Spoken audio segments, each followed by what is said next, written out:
کبھی کبھی بڑے مسائل کا حل چھوٹے چھوٹے نسخوں میں مل جاتا ہے، لیکن کوئی تلاش کرنا چاہے تب ہی، ورنہ عمر بھر کی خواری مقدر بن جاتی ہے۔ البتہ یہاں چند لوگوں کی ہوشیاری کام کر گئی، کیونکہ زندگی کو خوشگوار بسر کرنے کا ایک کامیاب نسخہ ان کے ہاتھ لگ چکا تھا۔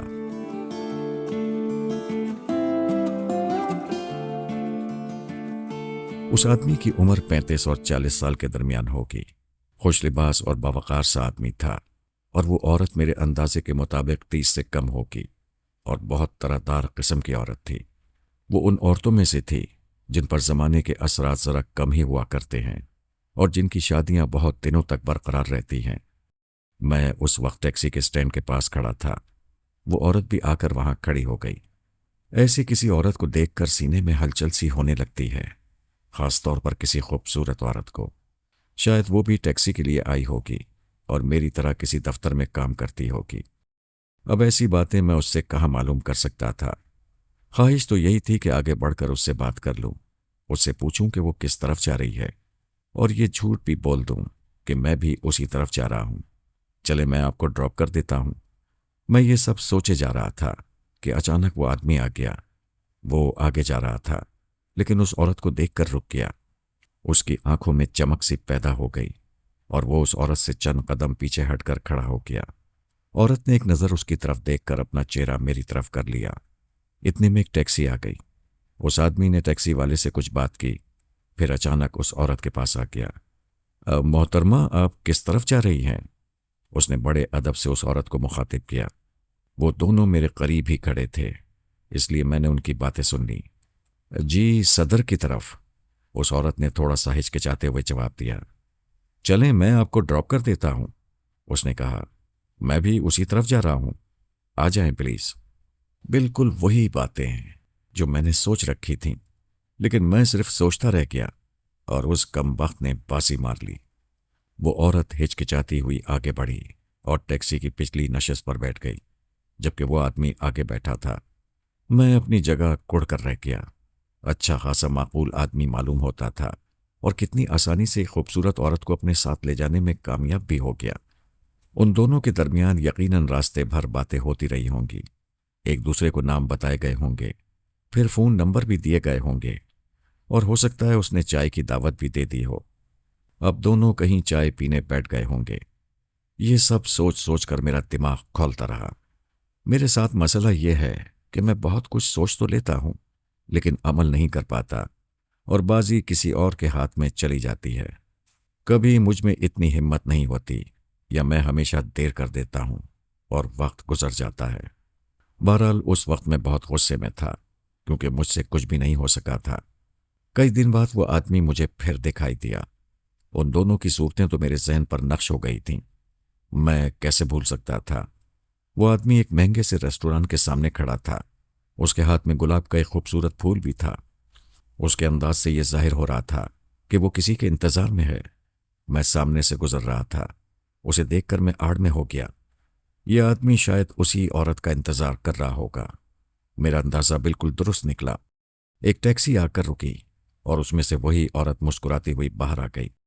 اس دن اس نے بہت خوبصورت ڈریسنگ کر رکھی تھی۔ ہلکے میک اپ اور خوبصورت لباس نے اس کی طرح اور دلکشی میں اضافہ کر دیا تھا۔ مرد اسے دیکھ کر تیزی سے اس کے پاس آ گیا۔ اس نے وہ پھول ایک ادا سے اس کی طرف بڑھا دیا۔ عورت نے پھول لے لیا۔ پھر وہ دونوں ہنستے مسکراتے ہوئے ریسٹوران کے اندر چلے گئے، اور میں وہیں اپنی جگہ کھڑا رہ گیا۔ اس وقت مجھے اس آدمی پر بے پناہ غصہ آ رہا تھا۔ کم بخت اچھا خاصا باوقار سا آدمی ہے، اور اس قسم کی چھچوری حرکتیں کر رہا ہے، یا شاید میرا احساس محرومی بول رہا تھا۔ میرا دل چاہا کہ میں بھی ریسٹوران میں داخل ہو کر ان کی باتیں سنوں، لیکن پھر خیال آیا کہ یہ کوئی اچھی بات نہیں ہوگی۔ ممکن ہے کہ دونوں مجھے شناخت کر لیں۔ کئی دن گزر گئے۔ ایک دن وہ پھر اپنے علاقے کی ایک مارکیٹ میں دکھائی دیا۔ ایک چھوٹا سا بچہ تقریباً 4-5 برس کا اس کے ساتھ تھا، یعنی وہ شادی شدہ آدمی تھا، اور ایک بچہ بھی تھا، یا ہو سکتا ہے اور بھی ہوں۔ وہ شادی شدہ ہو کر ایک عورت سے عشق لڑا رہا تھا۔ اس کی بیوی کا یہ خیال ہوگا کہ اس کا شوہر بہت باوفا ہے، لیکن اس بیچاری کو کیا معلوم تھا کہ اس کا شوہر گھر سے باہر کیا کرتا پھر رہا ہے۔ لگتا تھا جیسے قدرت جان بوجھ کر یہ تماشا دکھانے کے لیے اس آدمی کو کسی نہ کسی بہانے میرے سامنے لا رہی ہو۔ ایک بار میں اپنے ایک دوست کے دفتر میں اس کے کمرے میں بیٹھا تھا۔ ہلکی سی دستک کے ساتھ وہ شخص کمرے میں داخل ہو گیا۔ میرا دوست اسے دیکھتے ہی کھڑا ہو گیا۔ ارے رضوان صاحب، آئیے آئیے۔ دونوں نے گرم جوشی سے ہاتھ ملایا۔ میرے دوست نے میری طرف اشارہ کیا۔ ان سے ملیں، یہ میرے دوست نوید ہیں اور یہ رضوان ہیں۔ اس نے اس آدمی کی طرف اشارہ کیا۔ جی ہاں، میں ان سے مل چکا ہوں، میں نے رضوان کو دیکھتے ہوئے کہا۔ اوہ، اس کا مطلب یہ ہوا کہ آپ دونوں ایک دوسرے کو جانتے ہیں؟ جانتے نہیں ہیں، صرف دیکھا ہوا ہے، میں نے کہا۔ یہ ایک بار ٹیکسی سٹینڈ پر دکھائی دیے تھے، دوسری بار ریسٹورانٹ کے سامنے، پھر ایک مارکیٹ میں بھی ان سے مد بھیڑ ہو چکی ہے۔ ایک لمحے کے لیے رضوان کے چہرے کے تاثرات کچھ بدل سے گئے، پھر اس نے ہنستے ہوئے کہا، ایسا لگتا ہے جیسے آپ نے شاید باقاعدہ میرا تعاقب شروع کر دیا ہے۔ ہاں، ایسا ہی سمجھ لیجئے۔ چائے آ گئی، پھر چائے کے دوران ادھر ادھر کی باتیں ہونے لگیں اور اندازہ ہوا کہ وہ خاصا پڑھا لکھا آدمی ہے، خاص طور پر ادب اور فلسفے پر اس کی گہری نظر ہے۔ میں اس کی باتیں سن سن کر دل ہی دل میں ہنستا رہا۔ انسان کے کتنے روپ ہوتے ہیں، ایک طرف تو یہ روح کی پاکیزگی پر لیکچر دے رہا ہے، تو دوسری طرف یہ حال ہے کہ ایک غیر عورت سے دوستی کرتا پھر رہا ہے۔ رضوان کچھ دیر بیٹھ کر چلا گیا۔ ہاں بھائی، کیسا لگا میرا دوست؟ میرے دوست نے پوچھا۔ پڑھا لکھا آدمی ہے لیکن اندر سے کھوکھلا ہے، میں نے کہا۔ اچھا، وہ کس طرح؟ تم یہ بتاؤ اس کے گھر کے حالات کیسے ہیں؟ میں نے پوچھا۔ بہت اچھے ہیں، میرے دوست نے بتایا۔ میں 2-3 دفعہ اس کے گھر جا چکا ہوں۔ جہاں تم رہتے ہو اس سے کچھ فاصلے پر اس کا اپنا خوبصورت سا گھر ہے، بہت خوبصورت بیوی ہے، ایک بچہ ہے، یعنی وہ سب کچھ ہے جو ایک مطمئن زندگی کی ضمانت ہوا کرتا ہے۔ لیکن تم کیوں پوچھ رہے ہو؟ تمہیں اس سے کیا دلچسپی ہو گئی؟ یہ موصوف عشق لڑاتے پھر رہے ہیں، میں نے بتایا۔ ارے نہیں، رضوان ایسا آدمی نہیں ہے، میرے دوست نے کہا۔ میں اسے اچھی طرح جانتا ہوں، تم سے زیادہ میں نے جان لیا ہے بھائی۔ کبھی میں تمہیں فون کر کے بلاؤں گا۔ کہاں بلا لوگے؟ جہاں یہ دونوں بیٹھے ہوں گے۔ ایک بات تو بتاؤ، آخر تم اس کے پیچھے کیوں پڑ گئے ہو؟ میرے دوست نے پوچھا۔ فرض کرو رضوان کسی لڑکی سے ملتا بھی ہے، دونوں ایک ساتھ سیر کرتے ہیں، تو تمہیں کیا مسئلہ ہے؟ یار سچ یہ ہے کہ وہ عورت مجھے پسند آ گئی ہے۔ میں نے ایک گہری سانس لی۔ تم اسے میری جھلاہٹ کہہ لو یا کچھ بھی سمجھ لو، میں جب ان دونوں کو ایک دوسرے کے ساتھ دیکھتا ہوں نا تو غصہ آنے لگتا ہے۔ میرا دوست میری اس بات پر بہت دیر تک ہنستا رہا۔ اس کا یہی خیال تھا کہ مجھے یا تو غلط فہمی ہوئی ہے یا کوئی اور بات ہے، کیونکہ وہ رضوان پر شک کرنے کے لیے تیار نہیں تھا۔ کئی دن بعد مجھے اپنی بات ثابت کرنے کا موقع مل گیا۔ رضوان اسی خوبصورت عورت کے ساتھ ریسٹورنٹ میں موجود تھا۔ دونوں بہت ہنس ہنس کر بات کر رہے تھے، یعنی اب معاملہ بہت آگے جا چکا تھا۔ رضوان نے مجھے نہیں دیکھا تھا۔ میں نے اسی وقت اپنے دوست کو فون کر دیا۔ اگر اپنے دوست کی اصلیت جاننا چاہتے ہو تو فوراً بلوم اسٹار آ جاؤ، میں نے بتایا۔ میرے دوست کو بھی کریت لگ گئی تھی، اس لیے اس نے وعدہ کیا کہ وہ 15 منٹ میں پہنچ رہا ہے۔ اس دوران میں وہ عورت رضوان سے اجازت لے کر چلی گئی، جبکہ رضوان ریسٹورنٹ میں ہی بیٹھا رہا۔ میں ریسٹورنٹ سے باہر ہی کھڑا تھا، پھر میرا دوست بھی پہنچ گیا۔ ہاں اب بتاؤ، کہاں ہیں وہ دونوں؟ یار وہ عورت تو جا چکی ہے، میں نے بتایا۔ اندر صرف رضوان بیٹھا ہے۔ کوئی بات نہیں، اس سے پوچھ لیتے ہیں کہ کیا چکر ہے۔ کیا پاگل ہو گئے ہو؟ کیوں شرمندہ کرواؤ گے؟ ارے کچھ بھی نہیں ہوگا، وہ ایسا آدمی نہیں ہے، میرے دوست نے کہا، بلکہ وہ خود بھی انجوائے کرے گا۔